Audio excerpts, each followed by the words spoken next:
គ្នាយើងណាខ្លះដែលមាន plan មកគ្រីរុំមិនប៉ុន្តែអត់តន់បានមកខ្ញុំចង់ប្រាប់គ្នាយើងថាមកខែនេះក៏អត់តន់យឺតពេលដែរហើយសម្រាប់ plan របស់ខ្ញុំដែរគឺបានជោគជ័យឲ្យគ្នាយើងដោយសារតែ plan របស់ខ្ញុំនេះគឺរៀបជាយូរខែដែរ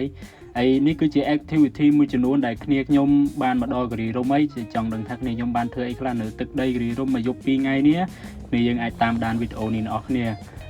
ហើយនេះជា activity ដំបូងសម្រាប់គ្នាខ្ញុំត្រូវជប់ឆាំគ្នាដោយសារគ្នាខ្ញុំមកជាលក្ខណៈដាច់ដោយឡែកពីគ្នាដោយសារតែយើងមានបញ្ហាតាមផ្លូវបន្តិចប៉ុន្តែមិនមែនចោតជាបញ្ហាគ្នាយើងឥឡូវនេះពួកយើងចាប់មកដល់ព្រៃគ្រីរុំឯគ្នាយើងមើលទៅទេសភាពចាប់ដើមស្អាតបដាបដាហើយមុននឹងឈានចូលដល់កន្លែងយើងបោះតង់គឺយើងត្រូវ check in សម្បត្តិម្នាក់2000ណាគ្នាយើងក្នុងមួយម៉ូតូ2000ណាហើយឃើញជាក់ស្ដែងនេះគ្នាយើងហើយទេសភាពខែនេះគឺ Q ពណ៌បៃតងស្រស់ស្អាតតែម្ដងគ្នាយើងហើយធីមខ្ញុំនេះសុទ្ធតែស្រីស្អាតគ្នាយើងហើយបើផលវិញស្អាតតែខ្ញុំមួយឯងហើយនេះជា activity គ្នាខ្ញុំដែលចាប់ដើមមកដល់កន្លែងបោះតង់គឺពួកយើងរៀបចំតង់រៀងៗខ្លួននិងរៀបចំស្រាយម្ហូបអាហារដើម្បីស្រស់ស្រូបនៅអាហារថ្ងៃត្រង់ហើយនេះ activity បន្ទាប់គ្នាយើងនឹងឃើញថាគ្នាខ្ញុំសប្បាយប៉ុណ្ណាគ្នាយើងហើយមើលនេះអានេះចែលក់មច្ឆាយើងឆ្នេរកង្កោលគ្នាយើងអានេះជាសកម្មភាពគ្នាខ្ញុំគឺហូបបាយថ្ងៃត្រង់អាបាយថ្ងៃត្រង់នេះក៏ដូចជាបាយល្ងាចឯគ្នាយើងដោយសារតែពួកខ្ញុំបានមកដល់នេះគឺម៉ោង3ជាងដែរដូចឃើញអញ្ចឹងគឺអាហារក៏បបោដែរដោយសារតែពួកខ្ញុំគឺបានទិញពីកែបទៅគ្នាយើងអានេះមិត្តភក្តិខ្ញុំរៀបចំតង់ឯគ្នាយើងដោយសារតែខ្ញុំvoice over នេះគឺអត់បានប្រើម៉ៃទេគ្នាយើងហើយបើសិនជាប្រើម៉ៃទៅខ្ញុំបញ្ចូលសលេងអាចនឹងមានបញ្ហាបន្តិចសុខចិត្តខ្ញុំបញ្ចូលសុទ្ធឯនេះពួកម៉ាក់ខ្ញុំគេរៀបចំងូតទឹកឯដោយសារតែពួកយើងត្រូវធ្វើដំណើរទៅដើរលេងថតរូបនៅកន្លែងកាហ្វេគេគ្នាយើងនៅគ្រីរុំគឺល្បីហ្មងសម្រាប់កាហ្វេជីកូលរបស់គេហើយចាប់ដើមផ្លាស់សម្លៀកបំពាក់អ្នកខ្លះចាប់ដើមរំ TikTok សបាយគ្នាយើងក្នុងរយៈពេលមួយយប់2ថ្ងៃនេះ activity ជាច្រើនទៀតដែលគ្នាយើងធ្វើអីក៏បានដែរគឺសបាយមិនចាប់ហើយនេះជាសកម្មភាពខ្ញុំគ្នាយើងហើយសង្ហាណាមុខដូចខ្មោចចឹងបើនិយាយទេឡើងស្វាយមុខជិះម៉ូតូហត់ពេកហើយនៅក្រោយខ្ញុំគឺប្រពន្ធគេណាគ្នាយើងខ្ញុំចេះតែនិយាយលេងទេហើយសម្រាប់គ្នាយើងដែលអត់ទាន់បានមកគឺអាចដាក់ plan មកជាបន្តបន្ទាប់បានគ្នាយើងហើយដោយសារតែក្នុងខែ6ខែ7នេះគឺទេសភាពពេញស្អាតហើយសម្រាប់បងប្អូនណាដែលចង់មកចង់បោះតង់អីគ្នាយើងអាចរើសកន្លែងជាក់ស្ដែងទៅកន្លែងណាឃើញស្អាតគឺបោះកន្លែងហ្នឹងទៅហើយនេះជាសកម្មភាពពេលល្ងាចរបស់ខ្ញុំគឺជិះម៉ូតូដើរលេងមើលព្រៃព្រឹក្សាលេងនៅក្នុងគ្រីរុំនេះនៅពេលល្ងាចគឺស្អាតដែរយើងហើយស្ដាយដែរគ្នាយើងហើយដោយសារតែខ្ញុំនេះមកនេះរំពឹងថានឹងមានអាប់ចុះអមជាមួយនឹងដើមឈើពពោះនេះប៉ុន្តែចាយដនអីគឺមកអត់ចំមានអាប់ទេដោយសារតែមេឃវាស្រឡះស្អាតពេកប៉ុន្តែស្រឡះបែបហ្នឹងក៏ស្អាតម្យ៉ាងដែរគឺយើងអាចថតរូបមកវាច្បាស់ថតរូបមកឃើញស្អាតទេសភាពពណ៌ខៀវបៃតងអមជាមួយនឹងផ្ទៃមេឃនេះមើលទៅជាក់ស្ដែងវីដេអូគ្នាយើងឃើញហើយគឺស្អាតមកខែនេះអត់ខុសឯគ្នាយើងខ្ញុំ recommend ទៀតហើយបើសិនជាមកនាំគ្នាមកឲ្យច្រើនតិចមកកុំឲ្យតែមកគ្នាតិចទៅវាអត់សុបាយហើយសម្រាប់គ្នាខ្ញុំវិញគឺមក10នាក់ជាងគ្នាយើងហើយគ្នាយើងណាដែលមិនចង់មកបានខែនេះខ្ញុំនៅតែ recommend ជានិច្ច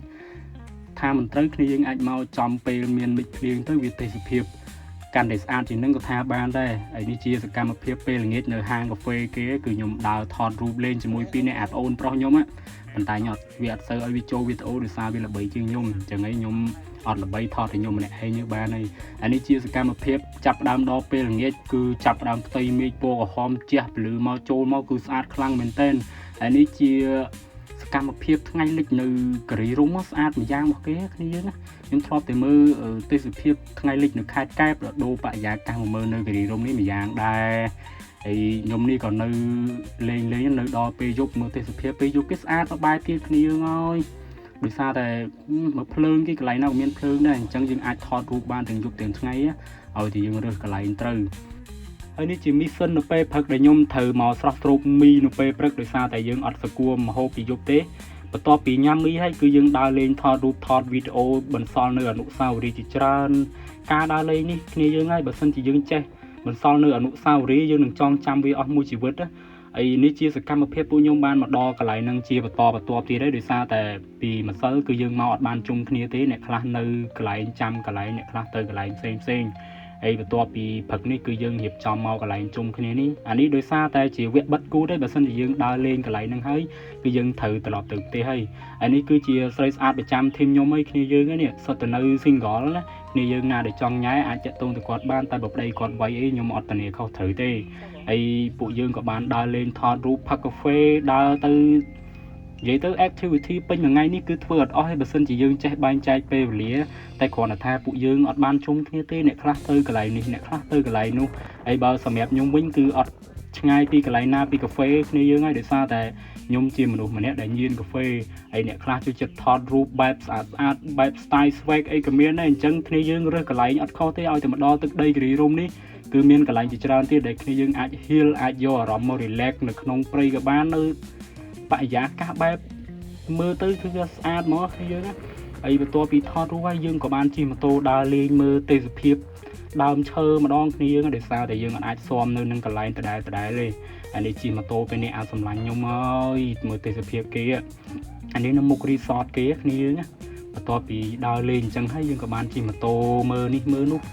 ហើយអញ្ចឹងគ្នាយើងដែលមកគ្នាយើងអាចបោះតង់អាចអាំងសាច់ញ៉ាំនៅពេលយប់ជជែកគ្នាលេងហើយសម្រាប់ activity ទាំងអស់ហ្នឹងគឺពួកខ្ញុំបានធ្វើឲ្យពីយប់តែដោយសារតែខ្ញុំអត់បានថតទេដោយសារវាពិបាកដែរគ្នាយើងឯងដល់ទឹកដីគិរីរម្យនេះ power bank ខូចសូយនេះមើលនេះអីមើលខ្លួនឯងទៅសង្ហាទៅតែអត់សមថាអត់មានអ្នកស្រឡាញ់សោះហើយខ្ញុំរីខមមិនសារជាថ្មីគ្នាយើងហើយបើសិនជាចង់មកក្នុងខែ6ខែ7នេះគេពេញស្អាតហើយទឹកដីគិរីរម្យនេះគឺមកពេលណាក៏ចំដែរព្រឹកក៏ស្អាតល្ងាចក៏ស្អាតយប់ក៏ស្អាតដែរអានេះជាសកម្មភាពគ្នាខ្ញុំចាប់ផ្ដើមជិះទៅវិញដោយសារតែយើងចំណាយពេលមួយយប់2ថ្ងៃគឺថាគួរសមដែរអានេះគឺជាវីដេអូបិទបញ្ចប់ហើយសម្រាប់គ្នាយើងជួយចុចវីដេអូខ្ញុំកុំភ្លេចជួយ follow ម្នាក់មួយគ្នាយើងហើយបើបាន follow កើនយ៉ាងហ្នឹងខ្ញុំនឹងធ្វើ vlog ទៅប្រទេសវៀតណាមមួយគ្នាយើងមើលទៀតអានេះមើលឲ្យសតធីមខ្ញុំហ្នឹងហើយបើសិនជាពេញចិត្តវីដេអូចូលចិត្តខ្ញុំកុំភ្លេចជួយចុច follow ម្នាក់មួយគ្នាយើងដើម្បីឲ្យខ្ញុំមានវីដេអូច្រើនទៀតសម្រាប់គ្នាយើងដែលទស្សនាអញ្ចឹងណាហើយវីដេអូក៏មានប៉ុណ្ណឹងអរគុណបាយគ្នាយើង